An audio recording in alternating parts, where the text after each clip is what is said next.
Vittoria interna per la Polisportiva Carso di Gennaro del Prete, che supera per 2-0 il Fondi tra le mura amiche con la doppietta decisiva nella ripresa da parte di Jenko. Prima azione offensiva da parte dei padroni di casa, palla in verticale al quinto per il numero 10, diagonale su cui si distende Di Manno, Fondi che risponde da angolo, poco dopo colpo di testa da 2 passi da parte di Bacilieri, alto sopra la traversa. Al quarto d'ora Polisportiva Carso pericolosa, Chittaro mette il palcentro per Zamperlin, colpo di testa da parte del numero 9, al lato non di molto. Infine, ultima azione della prima frazione con triangolo, Jenko, Zamperlin, Colizzi, esce Di Manno e sventa la minaccia.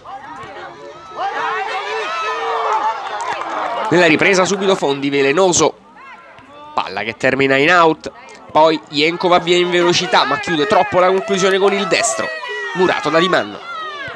Infine da corner ancora Di Manno, su un'azione in mischia ci riesce a mettere una pezza. Vantaggio che arriva al 16° della ripresa, azione sulla destra, sfera che arriva a Jenko che si gira e tira sull'angolo opposto, 1-0 e Polisportiva Carso in vantaggio. Padroni di casa ora sul velluto, Zambruno va via in velocità e va vicino al raddoppio.